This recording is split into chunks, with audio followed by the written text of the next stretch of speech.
So right now, this is what I have. I have this humongous function over here. And I want us to take a very big abstract understanding of what is going on over here. So when I have a negative multiplying the function, this tells us about what? A reflection about the x-axis. And that kind of movement is a vertical movement. So I'm going to show this as vertical movement. All right. And then when I have a number multiplying the function, multiplying f, this represents what we are calling the vertical shrink. When I'm talking about shrink, A is between 0 and 1, or a stretch, where A is greater than 1. Again, this is a vertical movement. All right, you're moving vertically along the graph. And then once you get into F, you have this thing that is in the parentheses, and order of operation matters. So this negative is talking about a reflection about the y-axis. And that is a horizontal movement. All right. And then the next one over here, the B represents the horizontal stretch or shrink. So over here you have a horizontal stretch. When it's a stretch, B is always going to be between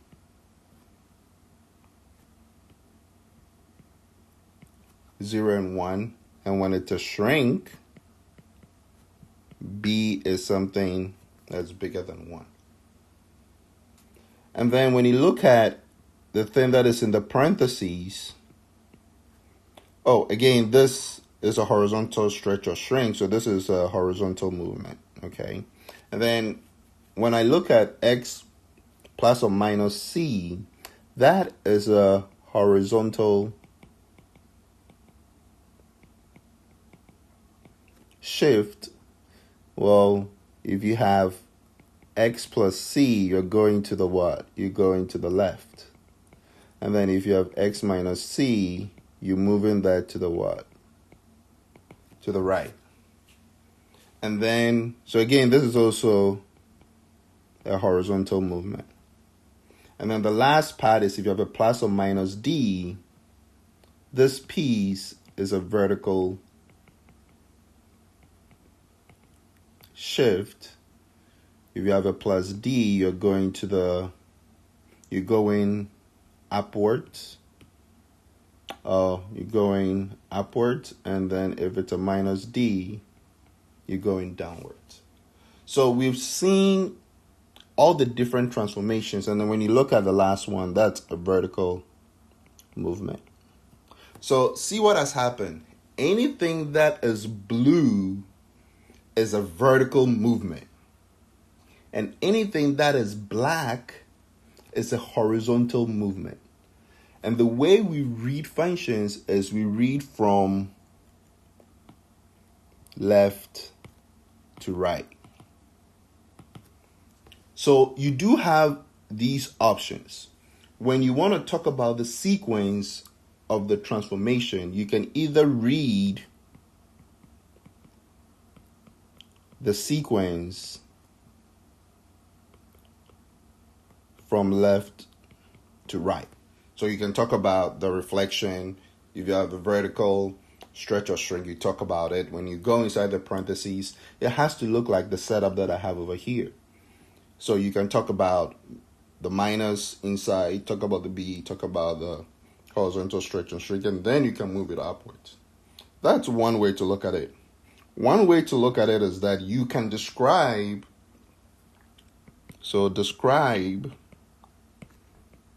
all the vertical movement, then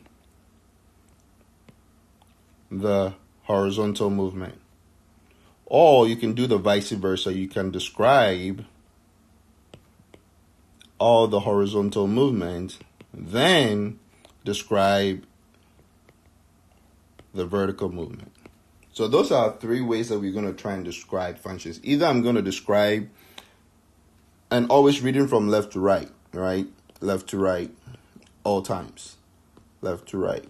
So if I want to describe this, all the vertical movement, I can talk about the reflection and A and D. And then I talk about the horizontal movement, the minus, the B, and the X plus or minus C.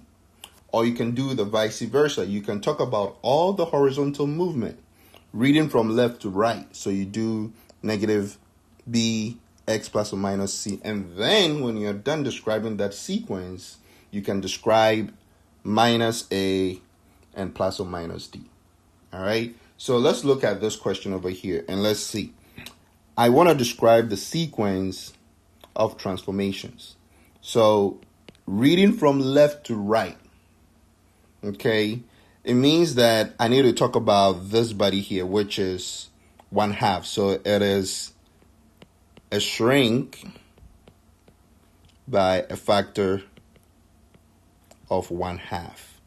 So if my parent function was f of x, this is literally saying I have 1/2 of x. Step 2 says I'm reading from left to right. So the next thing that I can read is this guy right here inside the function, which is x plus 2. And that is telling me that you had to do what? You have to shift to the left by 2. Meaning I now have 1/2 f of x plus 2. And then once I'm done, what am I going to do? I need to do minus 1. So that means I'm shifting. Shift down by what? By 1 unit. So that would mean I have 1/2 f of x plus 2 minus 1. So I have arrived at that function over there. Someone could have done this way. Let's see if I can put everything in here. So an alternative is I'm going to pick one of the other ways. I'm going to describe all the vertical movement. And then when I'm done, I'll describe all the horizontal movement. So the vertical movement is this and that. And again, I'm reading from left to right. So what I'm going to do is I'm going to shrink by 1/2, which gives me 1/2 f of x. And then my next move will be I'm going to go down by what? By 1. So shift by 1, which means I now have 1/2 f of x minus 1. And then my third move, now I've described all the vertical movement. Now I can describe the horizontal movement, which is just x plus 2. So now I'm going to shift to the left by 2 would mean I have 1/2 f of x plus 2 minus 1. So again, we do arrive at the same answer.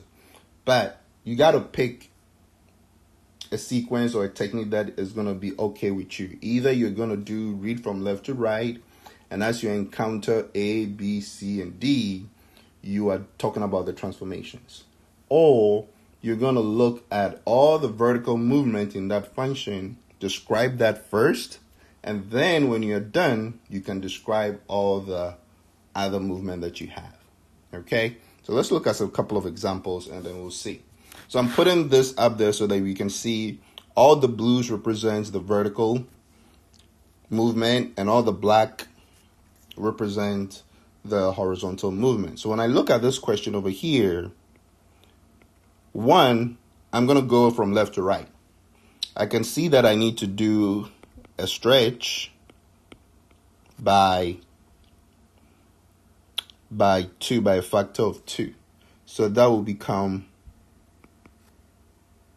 2f of x. And always my parent function is what? The parent function is f of x. All right, that's what I'm starting from, and I'm trying to get to this transformation given to me. And then step 2 is, well, I have nothing that's going on with the f, so I just need to what? I need to shift down by 3. So I get 2 f of x minus 3. All right, now let's look at the next function. So the next function, my parent function is f of x. Now, by inspection, I can see that I have a whole bunch of horizontal movements. I got a 3. That's telling me that I have a horizontal shrink by 1/3. And then I also have a movement to the left by what? By 2. All right. And then I am moving down. So I'm going to use the other technique. I'm going to describe all the horizontal movement first.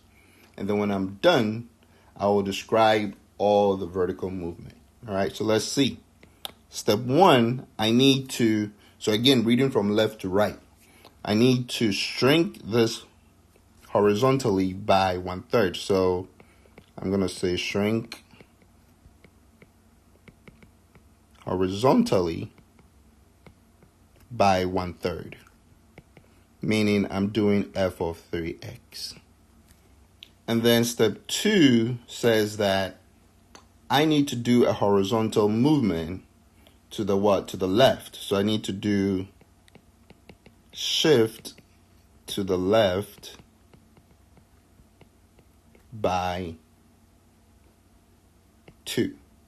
And that would mean I have f of, and again, remember that you are just removing the x and replacing it with the new input, which is x plus 2. So this becomes 3x plus 2. And then finally, I have an upward movement, so I'm going to shift upwards by 2, which would mean I now have f of 3x plus 2 plus 2. So I've arrived at what they gave me. So over here, I went from horizontal movement and then vertical movement. Let's see what happens if I went the other way around. I described all the vertical movement, and then I described all the horizontal movement. So again, I'm starting with the parent function, which is f of x. So my first step would be, this is the only vertical movement in that problem set. So I have shift upwards. All right, shift upwards by 2. I'm getting f of x, my parent function, plus 2. And then now that I am done, I can now go into the function. Again, I'm reading from left to right, so the only first encounter from left to right was the plus 2 for vertical. And that's it, I'm done. Now, if I'm looking at the horizontal, reading from left to right, my first encounter is 3. So I'm going to talk about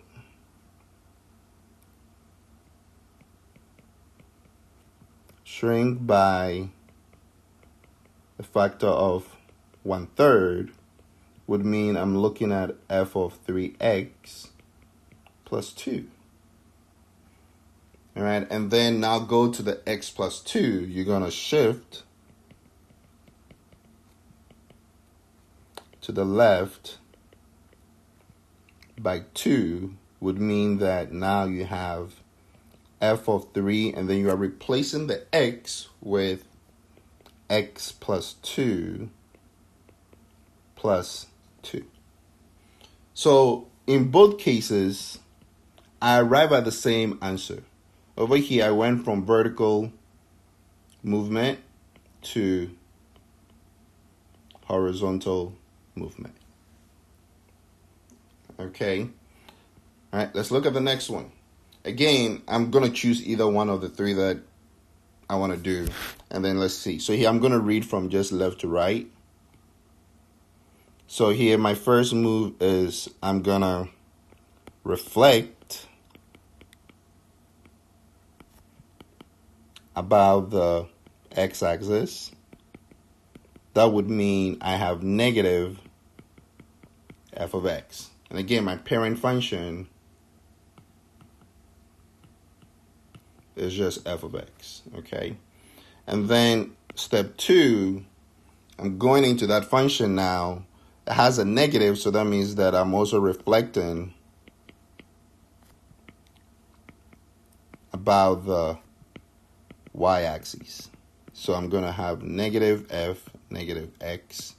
And then my third move is I'm going to move it down. So I'm going to shift down by 2 would mean I have negative f of negative x minus 2. All right. So as you're doing your homework, I want you to do exactly what I am doing so that when you arrive at your answer, it makes sense that is the same as the question that was given to you. Now, let's look at question number 5.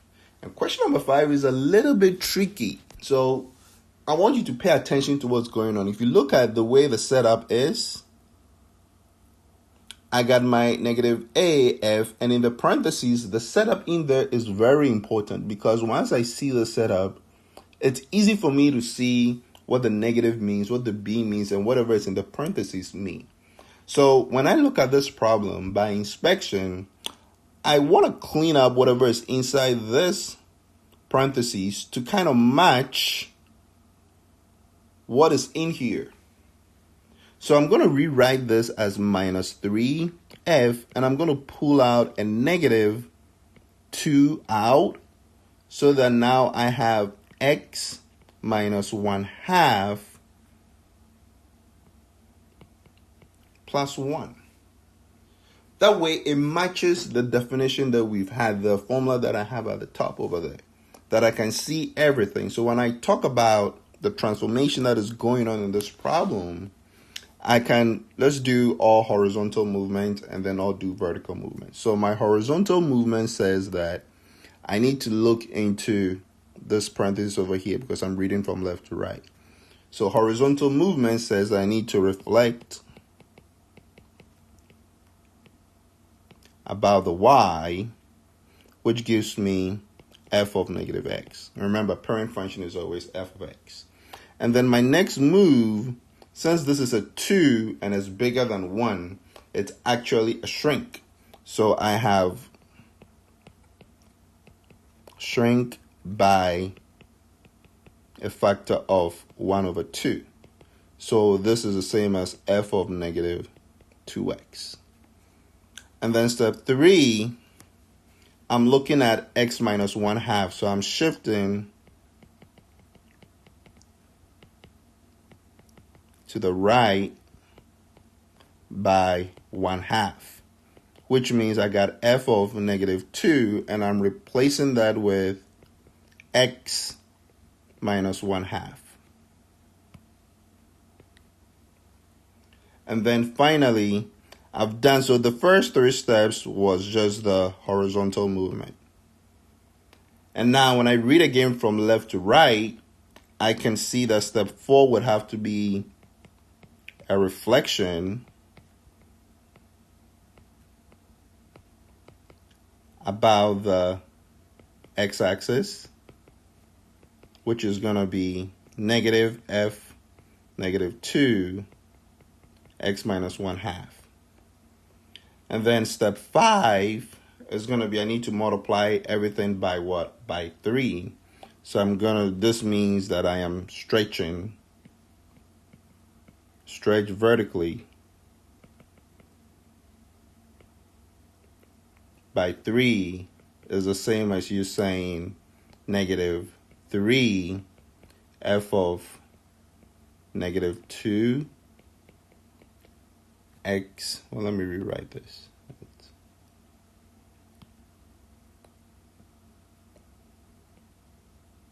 Negative, where am I? Negative 2 x minus 1/2. And then my last step is I need to move everything down or move everything up by 1. So I'm going to do a shift up by 1. So I end up with minus 3 f of negative 2 x minus 1/2 plus 1. So that is the hardest I could ever do to you, okay? Where you had to match up with the definition and be able to go through the sequence. And the last 3, 4 to what? 4 to 6 was the vertical movement. Okay? So hopefully this examples gives you a good idea about how you want to describe any function given to you. So in the next video, we're actually going to look at real functions, and then we can describe what's going on. Okay?